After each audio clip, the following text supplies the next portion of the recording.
വ്യവസായ ചോദ്യം ശ്രീ ബാലകൃഷ്ണപിള്ള ഹിസ്റ്ററിയെ ബേസ് ചെയ്ത കാര്യങ്ങളെല്ലാം പറയുന്നത് അദ്ദേഹം അടിസ്ഥാനപരമായ ഒരു ഹിസ്റ്റോറിക്കൽ വ്യക്തിനിസ്റ്റായിരുന്നു. അതുപോലെ തന്നെ പല കാര്യങ്ങളും മാർക്സിന്റെ ആശയങ്ങളുമായിട്ട് യോജിക്കുന്ന തരത്തിലാണ് കേസരി ബാലകൃഷ്ണ വാദങ്ങളുള്ള വ്യക്തി മാർക്സിന്റെ പ്രഭാഷണത്തിൽ നിന്ന് തോന്നുന്നത്. അപ്പോൾ ഒരിടത്തും അദ്ദേഹത്തെ ഒരു മാർക്സിസ്റ്റ് ആണോ ഒന്നും പറഞ്ഞ് കണ്ടിട്ടില്ല. ശരിക്കും അദ്ദേഹം ഒരു മാർക്സിസ്റ്റ് ആയിരുന്നു.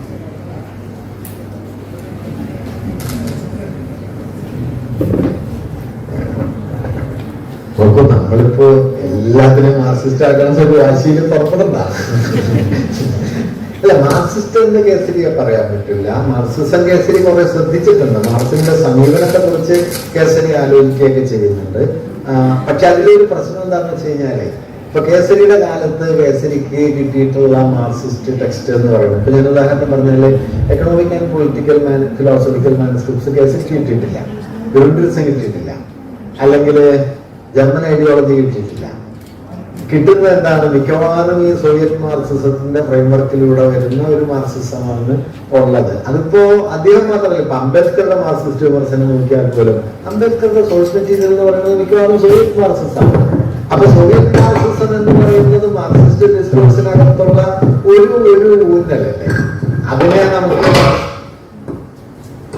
മാർക്സിസ്റ്റ് ഡിസ്കോഴ്സിന്റെ ആകത്തുകയായിട്ടൊന്നും കാണാനായിട്ട് കഴിയില്ല. അംബേദ്കറുടെ മാർക്സിസ്റ്റ് ക്രിട്ടിക്ക് തന്നെ ഇപ്പൊ ബുദ്ധാനുസിദ്ധാർത്ഥ നോക്കിയാല്, അല്ലെങ്കിൽ മാർക്സ് ബുദ്ധ ഒക്കെ നോക്കിക്കഴിഞ്ഞാൽ അംബേദ്കർ മാർക്സ് എന്ന് പറഞ്ഞ് പറയുന്നത് വാസ്തവത്തിൽ സോവിയറ്റ് മാർക്സാണ്. അപ്പൊ തെറ്റുമ്പൊക്കെ തന്നെ പറയുന്നുണ്ട് അംബേദ്കറിന്റെ ആ നിലയിലുള്ള. അത് അദ്ദേഹത്തിന്റെ ഒരു കുഴപ്പമില്ല, കാരണം മേജർ മാർക്സിസ്റ്റ് വർക്കുകൾ പലതും പുറത്തു ഇപ്പോ വന്നിട്ടില്ല കേട്ടോ. ഞാൻ ആംസ്റ്റർഡാമിൽ നിന്നുള്ളത് 2030 പൂർത്തിയാവുക അത് പബ്ലിക്കേഷൻ. അപ്പൊ ഞാൻ പറഞ്ഞതെന്ന് വെച്ചാൽ ആ ഒരു പ്രശ്നം അതിനകത്തുണ്ട്. ആ നിലയിൽ നോക്കിക്കഴിഞ്ഞാല് കേസരി മാർക്സിസ്റ്റ് അല്ല. കാരണം കേസരിയെ സംബന്ധിച്ച് ഈ ചരിത്രം എന്ന് പറയുന്നതിൽ എന്താ പറയാ, ഉൽപാദന ബന്ധങ്ങൾക്കിടയിലുള്ള വൈരുദ്ധ്യം മാത്രമല്ല ഹിസ്റ്ററിയുടെ മോട്ടിവേഷൻ എന്ന് പറയാവുന്നത്. അതിനെ മുമ്പോട്ട് നയിക്കുന്ന ശക്തി, അല്ലെങ്കിൽ ചലിപ്പിക്കുന്നത്, മുമ്പോട്ട് നയിക്കുന്നതൊക്കെ കേസരി പറഞ്ഞു എന്നൊരു സംശയമാണ്. കാരണം മൂപ്പർക്ക് ഈ ലീനിയർ പ്രോഗ്രസിനോടൊന്നും അങ്ങനെ ചരിത്രത്തിന്റെ ഘട്ടത്തിലോ പത്രത്തിന്റെ ഘട്ടത്തിലുണ്ട്. അതുകൊണ്ട് കേരളത്തിൽ നിന്ന് ശ്രദ്ധിച്ച രസമുള്ള ഒരു കാര്യം കാണാം. PMS ഒക്കെ കേസരിയെ ആദരിക്കുന്നത് മഹാനായ പത്രാധിപർ എന്നുള്ള നിലയ്ക്കാണ്. അതിനപ്പുറത്തൊരു നിലയിൽ പൊതുവെ കേസരിക്ക് ആദരവ് കുറവാണ്. അതിന്റെ കാരണം എന്താ?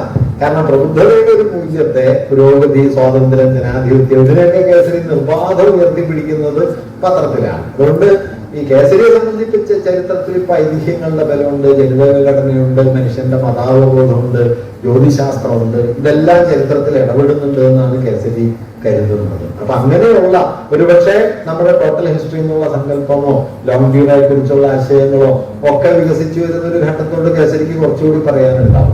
അതിനോട് ബന്ധപ്പെട്ട മാർക്സിസ്റ്റ് ഡിസ്കോഴ്സിനോടും കേസരിക്ക് ചിലപ്പോ പറയാനുണ്ടാവും. ഒരു കാര്യം പറയാം, കേസരി ഭൗതികവാദിയായിരുന്നു.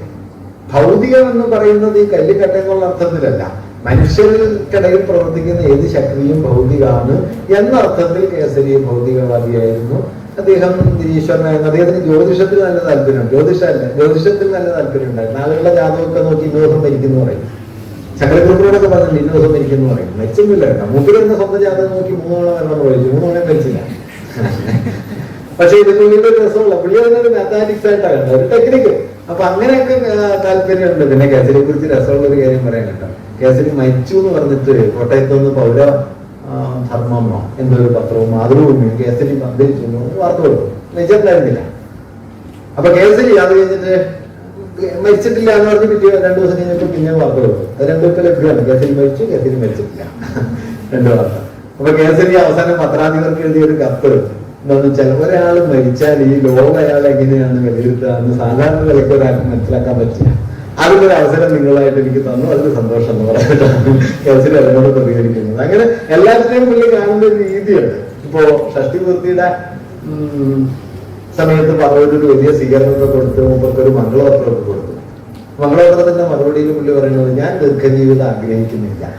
അത് 2 കാരണങ്ങളുണ്ട്. ഒന്ന് വ്യക്തിപരമാണ്, ഒന്ന് ചരിത്രപരമാണ്. വ്യക്തിപരം എന്ന് പറഞ്ഞാൽ ജന്മനാ തന്നെ രോഗിയായിട്ട് ജനിച്ച ആളാണ്. ജീവിതത്തിനിടയിൽ പിന്നെ 2-3 രോഗങ്ങൾ വന്നു. അതുകൊണ്ട് മരണം എനിക്ക് ഒരു സന്തോഷമാണ്. ഈ ദുരിതത്തിൽ നിന്നുള്ള രക്ഷപ്പെടലാണ്. ചരിത്രപരമായ കാരണം ഒരാൾ എത്ര ദീർഘകാലം ജീവിച്ചാലും ഇന്നത്തെ ലോകത്തിന്റെ വിജ്ഞാന വിസ്ഫോടനത്തിനൊപ്പം സഞ്ചരിക്കാൻ കഴിയില്ല. അതുകൊണ്ട് ഇനി ദീർഘജീവിതം കൊണ്ട് പ്രത്യേകിച്ച് കാര്യമൊന്നും ഇല്ല. ലോകത്തെ മുഴുവൻ മനസ്സിലാക്കാനുള്ളത് അസാധ്യമായ കാര്യമാണ്. രണ്ടു നിലയ്ക്കും ഞാൻ ദീർഘജീവിതം ആഗ്രഹിക്കുന്നില്ല. ഞാൻ പറഞ്ഞത് ഇങ്ങനെ ഒരു കൃത്യതകളാണ്. ഡയറിയിലൊക്കെ എഴുതുന്നുണ്ട്, ഈ ലോകത്തെ മുഴുവൻ സ്നേഹിച്ചത് കൊണ്ട് ഞാൻ ഭാര്യയെയും കുഞ്ഞിനെയും പ്രത്യേകമായി സ്നേഹിച്ചിട്ടില്ല. പിന്നെ പറയുന്നത് ലോകത്തെ മുഴുവൻ സ്നേഹിക്കുന്ന ഒരാളെ സ്നേഹശൂന്യനായ ഒരാളായിട്ടാണ് ലോകം മനസ്സിലാക്കുന്നത്. ഇതൊരു തിയററ്റിക്കൽ വിഷയമാണ്. വാസ്തവത്തിൽ കൊടിയ പട്ടിണിയായിരുന്നു കേട്ടോ. മകൾ മരിച്ചു, 9 വയസ്സിൽ മരിച്ചു ശാരദ. അതേക്കുറിച്ച് ഡയറിയിൽ എഴുതിയിട്ടുള്ള വാക്യം വിജയമാഷ് പറഞ്ഞ് ഞാൻ കേട്ടിട്ടുണ്ട്. ആ ഡോക്യുമെന്ററിയിലൊക്കെ ഉണ്ട്. രാജീവ് വിജയരാഘവൻ കേസിനെ കുറിച്ചൊരു ഡോക്യുമെന്ററി എടുത്തിട്ട് ആ വാക്യമുണ്ട്. എന്റെ മകളെ ഞാൻ നിറഞ്ഞ ഹൃദയത്തോടെ ആദ്യമായി ചുംബിച്ചത് അവളുടെ തണുത്തു മരവിച്ച ജഡത്തിന്മേലാണ്. പിന്നെയാണ് ഈ വാക്യം, ഈ ലോകത്തെ മുഴുവൻ സ്നേഹിച്ചത് കൊണ്ട് ഭാര്യയെയും കുഞ്ഞിനെയും ഞാൻ പ്രത്യേകമായി സ്നേഹിച്ചിരുന്നില്ല. ഞാൻ പറഞ്ഞത് ഒരു പേര് മാത്രമൊന്നുമില്ല. ഒരു മനുഷ്യൻ വേണമെങ്കിൽ മകൾ മരിച്ച ഒരാളെന്ന് മാർക്സ് നോക്കാം. അങ്ങനെയൊക്കെ ചില സഹനങ്ങളുടെ എഴുത്തുണ്ട്. മെത്തഡോളജിക്കലി മാർക്സിസ്റ്റ് ഒന്നുമല്ല.